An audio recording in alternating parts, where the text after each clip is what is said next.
Hi ಎಲ್ರಿಗೂ ನಮಸ್ಕಾರ. ಯಾರೆಲ್ಲ ನನ್ನ ಚಾನಲ್ನ ಇನ್ನೂ ಸಬ್ಸ್ಕ್ರೈಬ್ ಮಾಡದೆ ನೋಡ್ತಾ ಇದ್ರು ದಯವಿಟ್ಟು ಸಬ್ಸ್ಕ್ರೈಬ್ ಮಾಡ್ಕೊಳ್ಳಿ. ಹಾಗೆ ಒಂದು ಲೈಕ್ ಶೇರು ಮಾಡಿ. ಹಾಗಿದ್ರೆ ಇವತ್ತಿನ ಸಂಚಿಕೆಯಲ್ಲಿ ಮುದ್ದು ಸೊಸೆ ಏನಾಗುತ್ತಂತ ನೋಡ್ಕೊಂಬರೋಣ ಬನ್ನಿ. ಸಂಚಿಕೆಯ ಶುರುವಿನಲ್ಲಿ ಮನೆಯವರೆಲ್ಲ ಒಂದು ಕಡೆ ಸೇರಿರ್ಬೇಕಾದ್ರೆ ಭದ್ರ ಅವರು ಹೇಳ್ತಾರೆ, ಅವ್ರು ಮಾಡಿರೋ ತಪ್ಪಿಗೆ ಹೋಗಿ ಅವ್ರ ಕಾಲನ್ನ ಹಿಡ್ಕೊಳಕ್ಕಾಗುತ್ತಾ ಚಿಕ್ಕಪ್ಪ ಅಂತ ಭದ್ರ ಕೇಳಿದಾಗ ಸಾವಿತ್ರಿ ಅವ್ರು ಹೇಳ್ತಾರೆ, ಏನು ಮಾಡೋಕ್ಕಾಗಕ್ಕಿಲ್ಲ, ಕಾಲನ್ನು ಹಿಡಿಬೇಕು, ಅಡ್ಡನೂ ಬೀಳಬೇಕು. ಯಾಕೆಂದ್ರೆ ಅದು ಹೇಸಿಗೆ ಅಂತ ಗೊತ್ತಿದ್ರೂ ನಾವು ಕಾಲಿಟ್ಟಿದ್ದೀವಲ್ಲ, ಆಮೇಲೆ ಕಾಲು ತೊಳ್ಕೊಂಡ್ಲೇಬೇಕು, ಇಲ್ಲಾಂದ್ರೆ ನಮ್ಮ ಮಟ್ಟಿಗೆ ಗೊಬ್ಬು ನಾತ ಬಂದ್ಬಿಡ್ತದೆ. ನೀನ್ ಯಾಕಪ್ಪಯ್ಯ ಸುಮ್ಕೆ ಕುತ್ಕೊಂಡ್ಬಿಟ್ಟೆ, ಮಾತಾಡು. ಪ್ರಾಮಾಣಿಕವಾಗಿ ರಾಜಕೀಯ ಸೇವೆ ಮಾಡ್ಬೇಕಂತ ಬಂದವನ್ ಕಣ್ಲಾ ನಾನು. ನನ್ನ ರಾಜಕೀಯದಲ್ಲಿ ₹1 ನಾನು ಇಸ್ಕೊಂಡಿದ್ದೀನಂತ ಯಾರ ಹತ್ರನೂ ಬೆಟ್ ಮಾಡ್ಕೊಂಡು ತೋರ್ಸ್ಕೊಂಡಿಲ್ಲ ನಾನು. ಅಂತದ್ರಾಗೆ ಇಂಥ ದೊಡ್ಡ ಕಳಂಕ ಬರಂಗೆ ಮಾಡ್ಬಿಟ್ನಲ್ಲ, ಏನಪ್ಪ ಮಾಡ್ಲಿ, ಯೋಗ್ಯತೆ ಮೀರಿ ಸಂಬಂಧ ಬೆಳೆಸಿದ್ಕೆ ಗತಿ ತಂದ್ಬಿಟ್ಟ ನೋಡು ಪಾಪಿ ಅಂತ ಶಿವರಾಮೇಗೌಡರು ಹೇಳ್ತಾರೆ. ಗಂಟ ಕಾಪಾಡ್ಕೊಂಡ್ ಬಂದಿರೋ ನನ್ನ ಹೆಸರಿಗೆ ಕಳಂಕ ಏನಾರ ಬಂದ್ಬಿಟ್ರೆ ಖಂಡಿತ ನಾನು ಬದುಕಿರಕ್ಕಿಲ್ಲ ಅಂತ ಶಿವರಾಮೇಗೌಡರು ಹೇಳ್ತಾರೆ. ಬಿಡ್ತು ಅದೇನು ಅಂತ ಮಾತಾಡ್ತಾ ಇದ್ದೀರಾ ಅಂತ ಮೋಹನ ಕೇಳ್ತಾರೆ. ಅವ್ರ ಕಾಲರ ಹಿಡಿದು ನಾವು ಸರಿ ಮಾಡೋಣ ಅಂತ ಗೋವಿಂದ ಹೇಳ್ತಾ ಇಲ್ವೇ, ಏನೂ ಆಗಕ್ಕಿಲ್ಲ, ನೀವು ಹೊಸಿ ಧೈರ್ಯವಾಗಿರಿ ಅಂತ ಮೋಹನ್ ಅವ್ರು ಹೇಳ್ತಾರೆ. ಹ್ಞೂ ಅಣ್ಣ, ಅತ್ತಿಗೆ ಹೇಳ್ತಾ ಇರೋದು ನಿಜ, ಮೊದ್ಲು ನೀನು ಹೊಸಿ ಧೈರ್ಯ ತನ್ಕೋ ಅಂತ ಗೋವಿಂದು ಹೇಳ್ತಾರೆ. ಹೌದು ಕಣ್ಲ ಶಿವರಾಮ, ಎಲ್ಲದಕ್ಕೂ ಅಂತ ಒಂದು ದಾರಿ ಇದ್ದೇ ಇರ್ತದೆ. ಏನೂ ಆಗಕ್ಕಿಲ್ಲ, ಇದೆಲ್ಲ ತಿಳಿದು ಆಗೈತೋ ಇಲ್ಲ ತಿಳಿದಲ್ಲೇ ಆಗೋಯ್ತೋ ನೋಡೋಣ ಇರು ಅಂತ ಭದ್ರ ಅಜ್ಜಿ ಹೇಳ್ತಾರೆ. ಅಮ್ಮಮ್ಮ ಏನ್ ಮಾತಾಡ್ತಾ ಇದೀಯ ಅಮ್ಮಮ್ಮ, ಏನ್ ದೊಡ್ಡಪ್ಪ, ಗೊತ್ತಿಲ್ದೆ ಅದು ಹೆಂಗ್ ಮಾಡಕ್ಕೆ ಸಾಧ್ಯ, ಅದು ನಿಮ್ಮ ಹೆಸರು ಹೇಳ್ಕೊಂಡು ಅಂತ ಚಿತ್ರ ಹೇಳಿದಾಗ ಭದ್ರ ಅಜ್ಜಿ ಹೇಳ್ತಾರೆ, ಲೇ ನೀ ಸುಮ್ಕೆ ಇದ್ದೀಯನ್ಲೇ, ಪ್ರಿಯ ಬೆಂಕಿಗೆ ಮತ್ತೆ ತುಪ್ಪ ಸುರಿಬೇಡ. ಎಲ್ಲರೂ ಮಾತಾಡೋ ಟೈಮಲ್ಲಿ ಪೊಲೀಸ್ನವರು ಒಳಗಡೆ ಬಂದ್ಬಿಟ್ಟು ಸರ್ ಅದು ನಿಮ್ಮ ಸೊಸೆ ವಿದ್ಯಾ ಮೇಡಮ್ ಬಂದಿದ್ದಾರೆ ಅಂತ ಹೇಳ್ತಿದ್ದಾಗೆ ಮನೆಯವರೆಲ್ಲ ಶಾಕ್ ಆಗ್ಬಿಡ್ತಾರೆ. ಅವ್ವ ಇವಳು ಯಾಕವ ಇಲ್ಲಿಗೆ ಬಂದಿದ್ದಾಳೆ ತಿರ್ಗಾ ಅಂತ ವಿನಂತಿ ಸಾವಿತ್ರಿ ಅವ್ರಿಗೆ ಕೇಳ್ತಾರೆ. ಏನೋ ಗೊತ್ತಿಲ್ಲ ಕಣೆ ಅಂತ ಸಾವಿತ್ರಿ ಅವರು ಸನ್ನೆಯಲ್ಲಿ ಹೇಳ್ತಾರೆ. ಪೊಲೀಸ್ನವರು ಒಳಗಡೆ ಬನ್ನಿ ಅಂತ ಕರೆದಿದ್ಕೆ ಇಲ್ಲ ನನ್ನ ಮಾವನ ಜೊತೆಗೆ ಮಾತಾಡ್ಬೇಕು ಅಂತ ಹೇಳಿ ಹೊರಗಡೆ ನಿಂತಿದ್ದಾರೆ ಸರ್ ಅಂತ ಹೇಳ್ತಾರೆ. ಮಾಡೋದೆಲ್ಲ ಮಾಡಿ ತಿರ್ಗಾ ಇಲ್ಲಿ ಬರೋದಕ್ಕೆ ಎಷ್ಟು ಧೈರ್ಯ ಅವಳಿಗೆ. ಇಲ್ಲ, ಇವತ್ತು ಅಪ್ಪ ಮಗಳನ್ನ ಜೀವ ಸಹಿತ ಉಳ್ಸಕ್ಕಿಲ್ಲ, ಗೊತ್ತು ಬಿರ್ನೆ ಶ್ರೀಮಂತ ಆಗ್ಬಿಡು ಅಂತ ಅವ್ರ ಅಪ್ಪ ಕುಮ್ಮಕ್ ಕೊಟ್ಟು ಇಷ್ಟೆಲ್ಲ ಮಾಡ್ಸಿದಳೋ ಏನೋ ಅಂತ ಸಾವಿತ್ರಿ ಉರಿಯ ಬೆಂಕಿಗೆ ತುಪ್ಪ ಸುರಿತಾ ಇರ್ತಾರೆ. ಗೋವಿಂದ ಅವರು ಕೋಪ ಮಾಡ್ಕೊಂಡು, ಸಾವಿತ್ರಿ ನೀನ್ ಸ್ವಲ್ಪ ಸುಮ್ಕೆ ಇರ್ತೀಯಾ, ನೋಡು ಭದ್ರ ಈಗಾಗಿರೋದೇ ಸಾಕು, ಕೋಪ ಮಾಡ್ಕೊಂಡು ಇನ್ನೊಂದು ಅನಾಹುತಕ್ಕೆ ದಾರಿ ಮಾಡ್ಕೊಡಕ್ ಹೋಗ್ಬೇಡ ಅಂತ ಗೋವಿಂದ ಹೇಳ್ತಿದ್ದಾಗೆ ಭದ್ರವ್ರು, ಇಲ್ಲ ಚಿಕ್ಕಪ್ಪ, ಅವಳನ್ನ ಮಾತ್ರ ನಾನು ಸುಮ್ಕೆ ಬಿಡಕ್ಕಿಲ್ಲ ಅಂತ ಹೇಳಿ ಮಚ್ಚನ್ನ ತಗೊಂಡು ಹೊರಗಡೆ ಬರ್ತಾರೆ. ಹೊರಗಡೆ ನೋಡ್ರೆ ವಿದ್ಯಾ ಮಾವಯ್ಯನ್ಗೋಸ್ಕರ ಕಾಯ್ಕೊಂಡು ನಿಂತಿರ್ತಾರೆ. ಇವತ್ತು ನಾನು ನಿನ್ನನ್ನು ಬಿಡಕ್ಕಿಲ್ಲ ಅಂತ ಕೊಚ್ಚಕ್ಕೆ ಅಂತ ಮಚ್ಚು ತಗೊಂಡು ಕುತ್ತಿಗೆಗೆ ಹಾಕಿದಾಗ ಶಿವರಾಮೇಗೌಡರು ಬಂದ್ಬಿಟ್ಟು ಭದ್ರ ಅಂತ ನಿಲ್ಲಿಸ್ಬಿಡ್ತಾರೆ.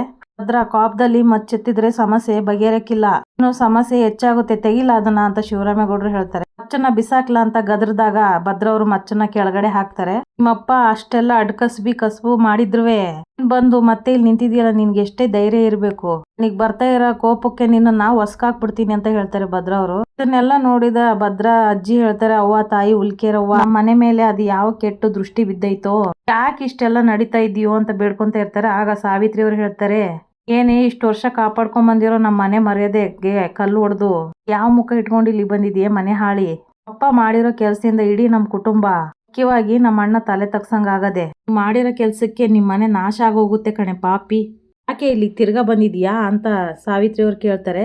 ವಿನಂತಿ ಹೇಳ್ತಾರೆ, ಇನ್ಯಾಕೆ ಇವ್ರಪ್ಪ ಮಾಡಿರೋ ಗನಂದಾರಿ ಕೆಲ್ಸಕ್ಕೆ ಏನಾದ್ರೂ ಮಾಡ್ಬಿಡ್ತೀವಿ ಅನ್ನೋ ಭಯಕ್ಕೆ ಮೊಸಳೆ ಕಣ್ಣೀರ್ ಹಾಕಿ ಕ್ಷಮೆ ಕೇಳಕ್ ಬಂದಿರ್ಬೇಕು ಅಂತ ಹೇಳ್ತಾರೆ ವಿನಂತಿ.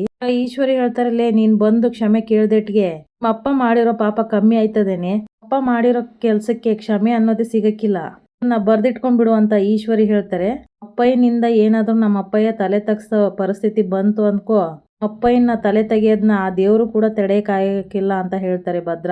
ಆಗ ಮೋಹನ್ ಅವ್ರು ಹೇಳ್ತಾರೆ, ಭದ್ರ ನೀನ್ ಸ್ವಲ್ಪ ಸಮಾಧಾನ ಮಾಡ್ಕೊ, ಎಲ್ರು ಯಾಕೆ ನಿಮ್ ಮನ್ಸಿಗೆ ಬಂದಂಗ್ ಮಾತಾಡ್ತಾ ಇದ್ದೀರಾ, ನೋಡಿ ಕಾರಣ ಇಲ್ದಲೆ ಅವಳು ಇಲ್ಲಿ ಗಂಟ ಬಂದಿರಲ್ಲ, ಮೊದ್ಲು ಅವಳು ಇಲ್ಲಿಗೆ ಯಾಕೆ ಬಂದಾಳಂತ ತಿಳ್ಕೊಂಡ್ ಮಾತಾಡಿ ಅಂತ ಮೋಹನ್ ಅವ್ರು ಹೇಳ್ತಾರೆ. ವಿದ್ಯಾ ಅದ್ ಯಾಕೆ ನೀನ್ ಇಲ್ಲಿಗೆ ಬಂದಿದ್ಯಾ ಹೇಳವ ನೀನೇ ಅಂತ ಹೇಳ್ತಾರೆ ಮೋಹನ್ ಅವರು. ಮಾವಯ್ಯನ ಹೆಸರಿಗೆ ಕಳಂಕ ಬರ್ತದೆ ಅನ್ನೋ ಆತಂಕ ನಿಮ್ಗೆ ಯಾರಿಗೂ ಬ್ಯಾಡ, ಮಾವಯ್ಯ ತಲೆ ತಗ್ಗಿಸ್ತಾರೆ ಅಂತ ನೀವ್ ಯಾರು ಯೋಚನೆ ಮಾಡೋ ಅಗತ್ಯ ಇಲ್ಲ ಅಂತ ವಿದ್ಯೆ ಹೇಳಿದಾಗ ಸಾವಿತ್ರಿ ಅವ್ರು ಹೇಳ್ತಾರಲೇ, ನಿಮ್ಮಪ್ಪ ಊರ್ ತುಂಬಾ ಲಂಚ ಇಸ್ಕೊಂಡು ಜನಗಳಿಗೆ ಮೋಸ ಮಾಡಿದಾನೆ, ಈಗ ಜನಗಳೆಲ್ಲ ರೊಚ್ಚಿಗೆದ್ದು ನಮ್ಮ ಅಣ್ಣನ ವಿರುದ್ಧ ಕಂಪ್ಲೇಂಟ್ ಕೊಡಕ್ ಹೋಗಿದ್ದಾರೆ, ಯಾವ ಬಾಯಿಂದ ಸುಮ್ಕೆ ಇರು ಅಂತ ಹೇಳ್ತಾ ಇದೀಯ ಅಂತ ಹೇಳ್ತಾರೆ ಸಾವಿತ್ರಿ.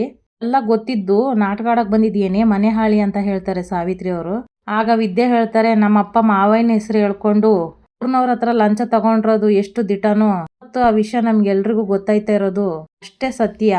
ನಮ್ಮ ಅಪ್ಪಯ್ಯ ಮಾಡಿರೋ ತಪ್ಪಿಗೆ ಮಾವಯ್ಯ ಶಿಕ್ಷೆ ಅನುಭವಿಸೋದಿಕ್ಕೆ ನಾನ್ ಬಿಡಕ್ಕಿಲ್ಲ, ಹಿಂದೆ ಒಂದು ಕಪ್ಪು ಚುಕ್ಕೆ ಇಲ್ಲದೆ ಇರೋ ಈ ವ್ಯಕ್ತಿಗೆ ಕಳಂಕ ಬರೋದಕ್ಕೆ ನಾನು ಅವಕಾಶ ಮಾಡ್ಕೊಡಕ್ಕಿಲ್ಲ ಅಂತ ಹೇಳ್ತಾರೆ ವಿದ್ಯಾ. ಸತ್ತಿದ್ಮೇಲೆ ನಿಂತಿರೋರು ಯಾವತ್ತೂ ತಲೆ ತಗ್ಸೋ ಪರಿಸ್ಥಿತಿ ಬರಕ್ಕಿಲ್ಲ ಅನ್ನೋದನ್ನ ನಾನ್ ಸಾಬೀತ್ ಮಾಡ್ತೀನಿ. ಈ ಮನೆ ಮತ್ತು ಮಾವಯ್ಯನ ಮರ್ಯಾದೆ ಉಳಿಸೋ ಹೊಣೆ ನಂದು ಅಂತ ವಿದ್ಯೆ ಹೇಳಿದಾಗ ಸಾವಿತ್ರಿ ಅವ್ರು ಹೇಳ್ತಾರೆ, ನೀನು ನಾಟಕ ಮಾಡಿದ ತಕ್ಷಣ ಎಲ್ಲ ಸರಿ ಹೋಗ್ಬಿಡುತ್ತೆ ನೋಡು ಅಂತ ಹೇಳ್ತಾರೆ. ಆಗ ವಿದ್ಯೆ ಹೇಳ್ತಾರೆ, ಸರಿ ಹೋಗ್ಬಿಡ್ತದೆ ಅಲ್ಲ, ಎಲ್ಲ ಸರಿ ಮಾಡಿನೇ ನಾನು ಇಲ್ಲಿಗೆ ಬಂದಿರೋದು ಸಾವಿತ್ರಿ ಅಮ್ಮ ಅಂತ ಹೇಳ್ತಾರೆ ವಿದ್ಯಾ. ತಪ್ಪು ಮಾಡಿರೋರನ್ನ ಪೊಲೀಸರಿಗೆ ಒಪ್ಪಿಸ್ಬಿಟ್ಟೆ ನಾನು ನೇರವಾಗಿ ಇಲ್ಲಿಗೆ ಬಂದಿರೋದು. ಆಗ ಫ್ಲಾಶ್ ಬ್ಯಾಕ್ ನ ಹೇಳ್ತಾರೆ ವಿದ್ಯಾ ಅವರು. ವಿದ್ಯಾ ಚೆಲುವನ್ನ ಕರ್ಕೊಂಡು ಪೊಲೀಸ್ ಸ್ಟೇಷನ್ಗೆ ಹೋಗಿರ್ತಾರೆ. ನಮಸ್ಕಾರ, ಏನ್ ಹೆಸರು ನಿಮ್ದು ಅಂತ ಪೊಲೀಸ್ನವ್ರು ಕೇಳ್ತಾರೆ. ನನ್ನ ಹೆಸರು ವಿದ್ಯಾ ಅಂತ, ನಾನೊಂದು ಕಂಪ್ಲೇಂಟ್ ಕೊಡ್ಬೇಕಾಗಿತ್ತು ಸರ್ ಅಂತ ಹೇಳ್ತಾರೆ.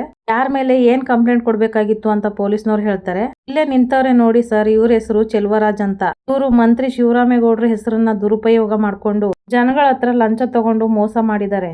ಸರಿ, ಮಂತ್ರಿಗಳಿಗೂ ನಿಮ್ಗೂ ಏನ್ ಸಂಬಂಧ ಅಂತ ಪೊಲೀಸ್ನವ್ರು ಕೇಳ್ತಾರೆ.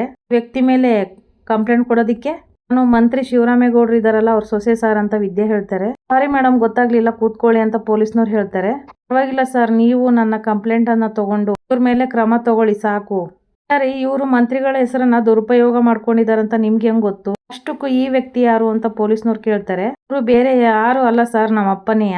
ಇವರು ನಾನು ಶಿವರಾಮೇಗೌಡರು ಬೀಗ ಅಂತ ಹೇಳ್ಕೊಂಡು ಗೌರ್ಮೆಂಟ್ ಕೆಲಸ ಕೊಡಿಸ್ತೀನಿ, ಟ್ರಾನ್ಸ್ಫರ್ ಮಾಡಿಸ್ತೀನಿ ಅಂತ ಸುಳ್ಳು ಹೇಳಿ ಜನಗಳ ಹತ್ರ ಲಂಚ ತಗೊಂಡು ಮೋಸ ಮಾಡಿದ್ದಾರೆ. ಇದಕ್ಕೂ ಮಂತ್ರಿಗಳಾದ ನಮ್ಮ ಮಾವಯ್ಯನ್ಗೂ ಯಾವ ಸಂಬಂಧನೂ ಇಲ್ಲ ಸರ್. ನೀವೇನ್ರಿ ಹೇಳ್ತೀರಾ ಅಂತ ಪೊಲೀಸ್ನವ್ರು ಕೇಳ್ತಾರೆ ಚೆಲುವರಾಜನ್ಗೆ. ಚೆಲುವ ಹೇಳ್ತಾರೆ, ನನ್ನ ಮಗಳು ಹೇಳ್ತಾ ಇರೋದು ಅಕ್ಷರ ಸಹ ಸತ್ಯ ಸಾಹೇಬ್ರೆ. ನಾನು ಮಂತ್ರಿಗಳ ಹೆಸರಲ್ಲಿ ದುಡ್ಡಿಸ್ಕೊಂಡು ಅವ್ರ ಹೆಸರಿಗೆ ಕಳಂಕ ಬರೋ ತರ ಮಾಡ್ಬಿಟ್ಟಿದ್ದೀನಿ. ಇದ್ರ ಬಗ್ಗೆ ಮಂತ್ರಿಗಳಿಗೆ ಗೊತ್ತೇ ಇಲ್ಲ. ಎಲ್ಲ ನಾನೇ ಕಾಣೆಯ, ಅದಕ್ಕೆ ನಾನೇ ಶರಣಾಗಕ್ಕೆ ಬಂದಿದ್ದೀನಿ ಸಾಹೇಬ್ರೆ ಅಂತ ಹೇಳ್ತಾರೆ ಚೆಲುವ. ಸತ್ಯನ ನಾನು ಎಲ್ಲಿ ಬೇಕಾದ್ರೂ ಒಪ್ಕೊಂತೀನಿ ಅಂತ ಚೆಲುವ ಹೇಳ್ತಾರೆ. ಆಗ ಪೊಲೀಸ್ನವ್ರು ಹೇಳ್ತಾರೆ, ಅಲ್ಲ ಮೇಡಮ್, ನೀವು ಅದು ತಂದೆ ಮೇಲೆ ಕಂಪ್ಲೇಂಟ್ ಕೊಡ್ತಾ ಇದ್ದೀರಲ್ಲ ಅಂತ ಕೇಳ್ತಾರೆ. ತಪ್ಪು ಯಾರೇ ಮಾಡಿದ್ರು ಅದು ತಪ್ಪೇ ಅಲ್ವಾ ಸರ್? ಮಾಡಿರೋ ತಪ್ಪಿನಿಂದ ನಮ್ಮ ಮಾವಯ್ಯ ಪ್ರಾಮಾಣಿಕತೆಯಾಗಿ ಇದ್ದಾರೆ, ಅವರಿಗೆ ಕೆಟ್ಟ ಹೆಸರು ಬರಬಾರ್ದು ಅಂದ್ರೆ ಶಿಕ್ಷೆ ಆಗ್ಲೇಬೇಕಲ್ವೇ ಅಂತ ವಿದ್ಯೆ ಹೇಳ್ತಾರೆ. ಪೊಲೀಸ್ನವ್ರು ಹೇಳ್ತಾರೆ, ಸರಿ ಮೇಡಮ್, ನೀವು ಹೇಳ್ದಂಗೆ ಆಗ್ಲಿ. ಶರಣಪ್ಪ ಬನ್ನಿ ಇಲ್ಲಿ, ಮೇಡಮ್ ಅವ್ರದೊಂದು ಕಂಪ್ಲೇಂಟ್ ಇದೆ, ಬರ್ಕೊಳ್ಳಿ, ಹಾಗೆ ಸೈನ್ ಮಾಡಿಸ್ಕೊಳ್ಳಿ ಅಂತ ಪೊಲೀಸ್ನವ್ರು ಹೇಳ್ತಾರೆ. ಚೆಲುವ ವಿರುದ್ಧ ಕಂಪ್ಲೇಂಟ್ ಅನ್ನ ಕೊಟ್ಬಿಡ್ತಾರೆ ವಿದ್ಯಾ ಅವರು. ಈಗಲೇ FIR ಹಾಕ್ಬಿಡಿ ಅಂತ ಪೊಲೀಸ್ನವ್ರು ಹೇಳ್ತಾರೆ. ಆಗ ಚೆಲುವವ್ರು ಹೇಳ್ತಾರೆ, ನೀನು ಮಾಡಿರೋ ತಪ್ಪನ್ನ ನನ್ನನ್ನು ಯಾವತ್ತೂ ಕ್ಷಮಿಸಕ್ಕಿಲ್ಲ ಅಂತ ಗೊತ್ತು ಮಗಳೇ, ಆದರೆ ಈ ಪಾಪಿ ತಂದೆನ ಒಂದೇ ಒಂದು ಸಲ ಕ್ಷಮಿಸ್ಬಿಡವ ಅಂತ ಹೇಳ್ತಾರೆ ಚೆಲುವ ಅವರು. ಸರ್ ದಯವಿಟ್ಟು ಪ್ಲೀಸ್ ಅಂತ ವಿದ್ಯೆಯವ್ರು ಕೇಳ್ಕೊಂಡಾಗ ಚೆಲುವ ಅವ್ರನ್ನ ಜೈಲೊಳಗೆ ಹಾಕ್ಬಿಡ್ತಾರೆ ಪೊಲೀಸ್ನವರು. ಅಷ್ಟರಲ್ಲಿ ಜನಗಳು ಬಂದ್ಬಿಟ್ಟು, ನಮಸ್ಕಾರ ಸಾಹೇಬ್ರೆ, ನಾವು ಹುಲಿಕೆರೆ ಸುತ್ತಮುತ್ತ ಹಳ್ಳಿಯವರು, ಮಂತ್ರಿ ಶಿವರಾಮೇಗೌಡರು ಅವ್ರ ಬೀಗರ ಕಡೆಯಿಂದ ನಮಗೆ ಕೆಲಸ ಮಾಡ್ಕೊಡ್ತೀನಿ ಅಂತ ಭರವಸೆನ ಕೊಟ್ಬಿಟ್ಟು ಲಕ್ಷ ಲಂಚ ತಗೊಂಡು ನಮ್ಗೆಲ್ಲ ಅನ್ಯಾಯ ಮಾಡಿದ್ದಾರೆ. ಆಗ ಪೊಲೀಸ್ನವ್ರು ಹೇಳ್ತಾರೆ, ನಿಮ್ಮ ಹತ್ರ ದುಡ್ಡು ತಗೊಂಡು ಹೋಗಿರೋರು ಅವರೇನ ನೋಡಿ ಅಂತ ಚೆಲುವನ್ನ ತೋರಿಸ್ತಾರೆ. ಆಗ ಆ ವ್ಯಕ್ತಿ ಹೇಳ್ತಾರೆ, ಹ್ಞೂ ಸಾಹೇಬ್ರೆ ಇವರೇ ಅಂತ ಹೇಳ್ತಾರೆ. ಹಂಗಾದ್ರೆ ನಿಮ್ಮ ಕಂಪ್ಲೇಂಟನ್ನು ತಗೊಳಕ್ಕೆ ಸಾಧ್ಯನೇ ಇಲ್ಲ. ಮಂತ್ರಿಗಳ ಹೆಸರಲ್ಲಿ ದುಡ್ಡು ತಗೊಂಡಿರೋದು ನಾನು, ಅವ್ರಿಗೂ ಇದಕ್ಕೂ ಯಾವುದೇ ಸಂಬಂಧ ಇಲ್ಲ ಅಂತ ಹೇಳಿ ಅವರೇ ಇಲ್ಲಿ ಬಂದ್ಬಿಟ್ಟು ಸರೆಂಡರ್ ಆಗಿದ್ದಾರೆ. ಜೊತೆಗೆ ಅವ್ರ ಮಗಳೇ ಬಂದು ಅವ್ರ ಮೇಲೆ ಕಂಪ್ಲೇಂಟ್ ಕೊಟ್ಟಿದ್ದಾರೆ ಅಂತ ಪೊಲೀಸ್ನವ್ರು ಹೇಳ್ತಾರೆ. ಆಗ ಆ ವ್ಯಕ್ತಿ ಹೇಳ್ತಾರೆ, ಸಾಹೇಬ್ರೆ ಸಂಬಂಧ ಇಲ್ಲ ಅಂತ ಇವ್ರು ಹೇಳ್ಬಿಟ್ರೆ ನಂಬಕ್ಕಾಗುತ್ತೆಯೇ? ಅಲ್ಲಿ ಮಂತ್ರಿಗಳ ಕೈವಾಡ ಇದೆ. ಆಗ ಪೊಲೀಸ್ನವ್ರು ಹೇಳ್ತಾರೆ, ಏನ್ರಿ ನಿಮ್ಮ ಹತ್ರ ಏನಾದ್ರೂ ಸಾಕ್ಷಿ ಇದೆಯಾ? ಮಂತ್ರಿಗಳು ಏನಾದ್ರೂ ನಿಮಗೆ ಭರವಸೆ ಕೊಟ್ಟಿದಾರಾ? ಇಲ್ಲ ನೀವೇನಾದ್ರೂ ಅವ್ರ ಕೈಯಲ್ಲಿ ದುಡ್ಡು ಕೊಟ್ಟಿದ್ದೀರಾ ಅಂತ ಕೇಳ್ತಾರೆ.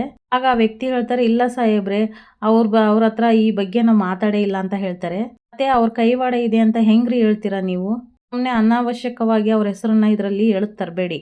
ತಪ್ಪು ಮಾಡಿರೋ ವ್ಯಕ್ತಿನೇ ಸರೆಂಡರ್ ಆಗಿದ್ದಾರೆ, ಇನ್ನು ಕಾನೂನು ಕ್ರಮ ತಗೊಂತೀವಿ, ನೀವಿನ್ನು ಹೊರಡ್ರಿ ಅಂತ ಹೇಳ್ತಾರೆ ಪೊಲೀಸ್ನವರು.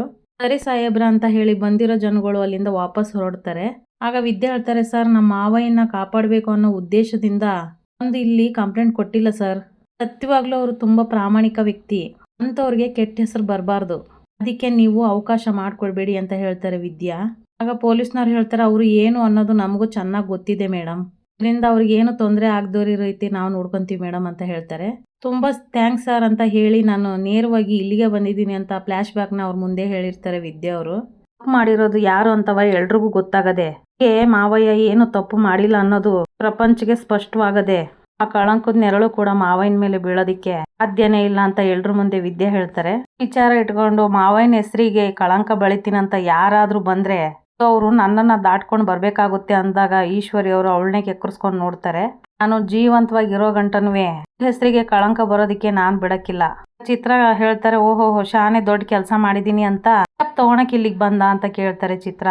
ಟಪ್ ತಗೊಳ್ಳೋ ಅವಶ್ಯಕತೆ ನನಗಿಲ್ಲ ಚಿತ್ರಕ್ಕ, ಯಾಕೆ ಬಂದು ಅಂತ ವಿನಂತಿ ಕೇಳ್ತಾರೆ. ಇಷ್ಟೇ ಆದ್ರೂ ತಪ್ಪು ಮಾಡಿರೋದು ನಮ್ಮಪ್ಪ, ಕ್ಷಮೆ ಕೇಳೋದಕ್ಕೆ ಒಂದ್ ಕಡೆ ಆದ್ರೆ ಅದಕ್ಕೆ ಈ ವಿಷಯದಲ್ಲಿ ನೀವ್ ಯಾರು ಆತಂಕ ಪಡ್ಬೇಡಿ, ತಗ್ಗಿಸ್ಬೇಡಿ ಅಂತ ಹೇಳೋಗೋದಕ್ಕೆ ಬಂದಿದ್ದೀನಿ. ಸಾಧ್ಯ ಆದ್ರೆ ನನ್ನನ್ನ ಕ್ಷಮಿಸ್ಬಿಡಿ ಮಾವಯ್ಯ ಅಂತ ಕೈ ಮುಕ್ಕೊಂಡು ಕೇಳ್ಕೊಂತಾರೆ ವಿದ್ಯಾ. ಕ್ಷಮೆ ಕೇಳಿ ಅಲ್ಲಿಂದ ಹೊರಟ್ಬಿಡ್ತಾರೆ ವಿದ್ಯಾ ಅವರು.